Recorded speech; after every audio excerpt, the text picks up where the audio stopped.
যখনই অভাব দেখা দিবে আল্লাহর দুইটি নামের জিকির করুন, আল্লাহ তাআলা সকল অভাব দূর করে দিবেন, টেনশন দূর করে দিবেন, আল্লাহ তাআলা বিপদ দূর করে দিবেন। মনে রাখবেন, আল্লাহর কিছু গুণবাচক নাম রয়েছে, এগুলো পরে দোয়া করলে আল্লাহ তাআলা সেই দোয়াগুলো কবুল করেন। আল্লাহ তাআলা নিজে বলে দিয়েছেন। কোরআন খুলেন, আল্লাহ পাক রব্বুল আলামিন 9 নম্বর পারা 13 নম্বর পৃষ্ঠার 4 নম্বর লাইন সূরা আরাফের 180 নম্বর আয়াতে রব্বুল আলামিন বলেন, ওয়ালিল্লাহিল আসমাউল হুসনা ফাদউহু বিহা। আল্লাহ পাক রব্বুল আলামিনের গুণবাচক কিছু নাম রয়েছে, এই নাম পড়ে যারা দোয়া করে আল্লাহ তাআলা তাদের দোয়াগুলো কবুল করে নেন। আপনার সকল দোয়া আল্লাহ তাআলা অ্যাকসেপ্ট করবেন, কবুল করে নেবেন। যখনই দেখবেন অভাবে পড়ে গেছেন, আপনি এই সময় মানুষের কাছে না চেয়ে তাহাজ্জুদের নামাজে আল্লাহর কাছে চান। কারণ তাহাজ্জুদের সময়টা হচ্ছে এমন সময় যে সময় আল্লাহ তাআলা নিজে প্রথম আসমানে এসে বান্দাদেরকে ডাকতে থাকেন। মুয়াজ্জিন 5 বেলা মানুষকে ডাকে, হাইয়া আলাস সালাহ, হাইয়া আলাল ফালাহ, কাম টু দা সাকসেস, সফলতার দিকে আসো, কল্যাণের দিকে আসো। একটা সময় এমন আছে যে সময় আল্লাহ তাআলা নিজে বান্দাদেরকে ডাকতে থাকেন, সেই সময়টা হচ্ছে তাহাজ্জুদের সময়। এই সময় আপনি আল্লাহর কাছে দোয়া করবেন, আর আল্লাহ তাআলার গুণবাচক দুইটা নাম 100 বার করে পড়বেন। একটা নাম হচ্ছে আল ওয়াহাব। ওয়াহাব মানে হচ্ছে মহা দানবীর, যিনি মহা দানকারী, যিনি সবচেয়ে বড় দানবীর। আল্লাহ থেকে বড় দানবীর কেউ হতে পারে না।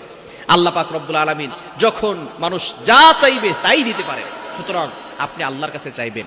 এক নাম্বার হচ্ছে আল ওয়াহাব, ইয়া ওয়াহাবু, ইয়া ওয়াহাবু, এটা পড়বেন। দ্বিতীয় নাম্বার হচ্ছে ইয়া ফাত্তাহু।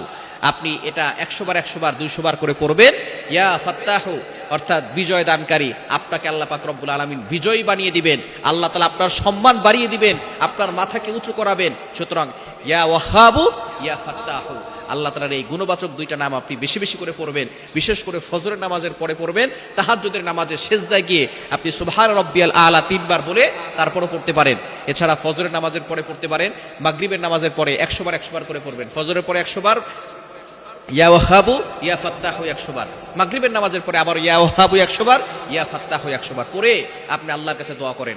দেখবেন আল্লাহ তাআলা অল্প কয়েকদিনের ভিতরে আপনার অভাব দূর করে দিবেন। আল্লাহ তাআলা রিজিক নিয়ে কোনো টেনশন করতে হবে না। আল্লাহ পাক রব্বুল আলামিন গায়বীভাবে রিজিকের ব্যবস্থা করবেন। আল্লাহ চাইলে সবকিছু সম্ভব। আল্লাহ তাআলা পাখিকে রিজিক দান করেন। আল্লাহ তাআলা নিজে বলে দিয়েছেন 12 নম্বর পারার 1 নম্বর পৃষ্ঠার 1 নম্বর লাইন সূরা হুদের 6 নম্বর আয়াতে, ওয়ামা মিন দাব্বাতিন ফিল আরদি ইল্লা আলাল্লাহি রিজকুহা। আসমান জমিনে এমন কোন প্রাণী নাই যে প্রাণীর রিজিকের ব্যবস্থা আল্লাহ তাআলা করেন না। সুতরাং আল্লাহ আপনার রিজিকের ব্যবস্থা করবে। আপনি ইয়াকিনের সাথে আল্লাহ তাআলার এই দুইটি গুণবাচক নাম পড়ে